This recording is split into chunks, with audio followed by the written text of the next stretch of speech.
پێشمەرگەی سلێمانی لە یاریگای خۆی میوانداری لایەنەی بەحری شاری بەسڕە کرد.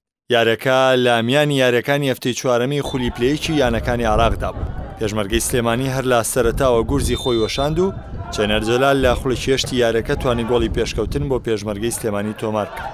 بەڵام پاژەم گۆڵە یاریزانانی پێشمەرگەی سلێمانی بە تاوی کشانەوە دواوە. ئەمە ژوای کرد تیپی میوان گورزی خۆی بۆ شوێنێت و ئەحمەد سەعیب لە خوڵی 25 لە ڕێگەی لەدانێکی سەرەوە گۆڵ یەکسانبوونەوە بۆ بەحری تۆمار بکاتەوە. جێمی یەکەمی یارەکەش بە یەکسانبوون بە گۆڵێک بە کۆتات.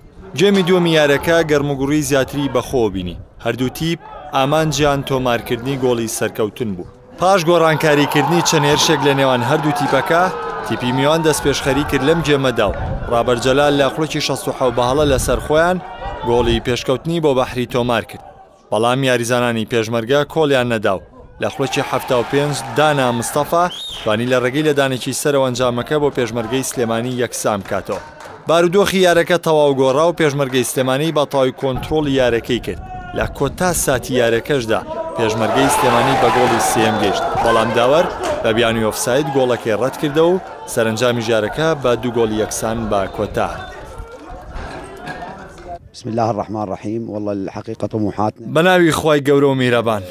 لە ڕاستیدا یاریەکی بەهێزمان ئەنجامدا بەرامبەریانەیەکی تەواو تۆکمە و بەهێز. ئامانجیانەی بەحری گەیشتنە بە خولیانە نایابەکە. ئەگەر چی ئەمڕۆژ لە چەند بۆنێکدا نزیک بوون لەوەی سەرکەوتن بنووسینەوە، بەڵام لە کۆتاییدا نەمانتوانی بە ئامانجەکەمان بگەین. خاڵێکیش بۆ ئێمە ئێجگار گرنگە بۆ ڕکابەریکردنی خولەکە لە بەرەوەی ئێمە لەگەڵ پێشەنگی ڕیزبەندی کۆمەڵەکەماندا یاریمان کرد. سەردە دەست خۆشتان یەکەم حەمدولله یاریی زۆر باشمان کرد، بەڵام بەختی ئەوەرمان نەبوو. ئینشەڵا بۆ یارەکان تر هەوڵدن تعویزی بکەینەوە پشتیوان بخۆ. بەڵێ پشتیوان بخۆ ئێمە توموحمان ئەوەی ئینشەڵا ئەمساڵ سەرکەوین بۆ نایاب. ئینشەڵا ئێمە وەکو نەقس یارزان نەقسمان هەیە، ئینشەڵا بۆ جلێ هەوڵدن ئەو نەقسانش بڕکەینەوە. بەم شێوەیەش یارەکە بە دوو گۆڵ یەکسان بە کۆتات و پێشمەرگەی سلێمانی با کۆکردنەوەی 8 خاڵ لە سەر و ڕیزبەندی گروپەکەی ماوەتەوە و بۆ دووەم یاری لە سەریەکە نەیتوانیوە تامی سەرکەوتن بکات.